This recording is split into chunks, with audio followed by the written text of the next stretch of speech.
Ceres, what do we know about our system?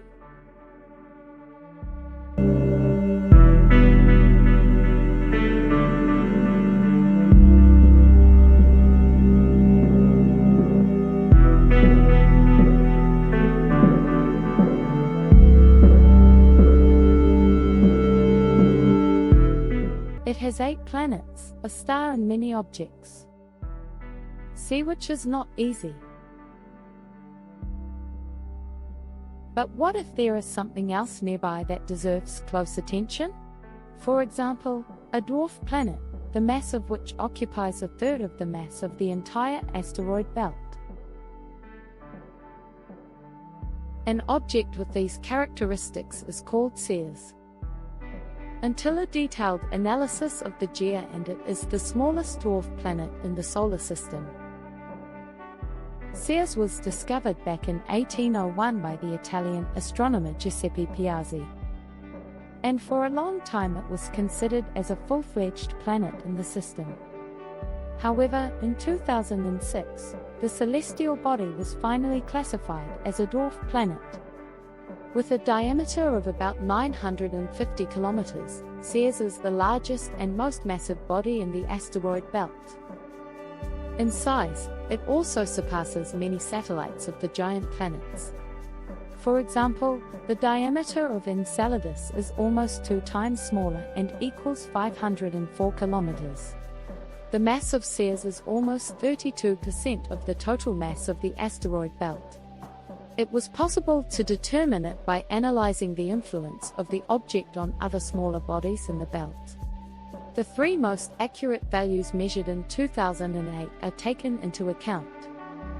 It is believed that the mass of Ceres is equal to the number 9.4 times 10 to the 20th power, or 1.3% of the mass of the Moon, which is almost 6,000 times less than the mass of our planet.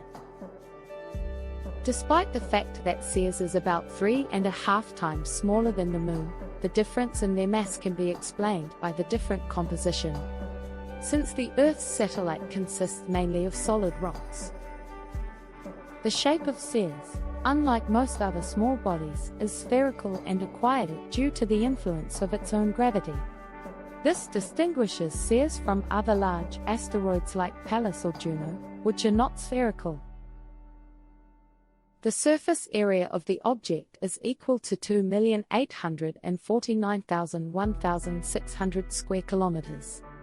Unlike most asteroids, on Ceres, after acquiring a spherical shape, gravitational differentiation of the interior began. That is, a process in which the heavier rocks moved to the central part, and the lighter ones formed the surface layer. Thus, Ceres had a stone core and cryomancy from water ice. The thickness of this mantle reaches 100 kilometers and occupies 23 to 28% of the mass and 50% of the volume of the object. In addition, it contains about 200 million cubic kilometers of water in the form of ice, which exceeds the amount of fresh water on Earth.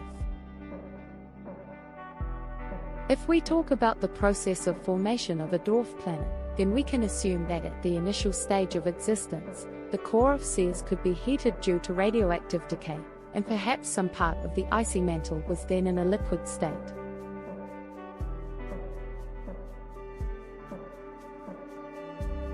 Apparently, a significant part of the surface is now covered with ice or some kind of ice regolith. The question of the presence of cryovolcanism on Ceres also remains open. For example, the largest mountain of Zaria Kuna, according to the results of processing data from the Dawn probe, is an ice cryovolcano.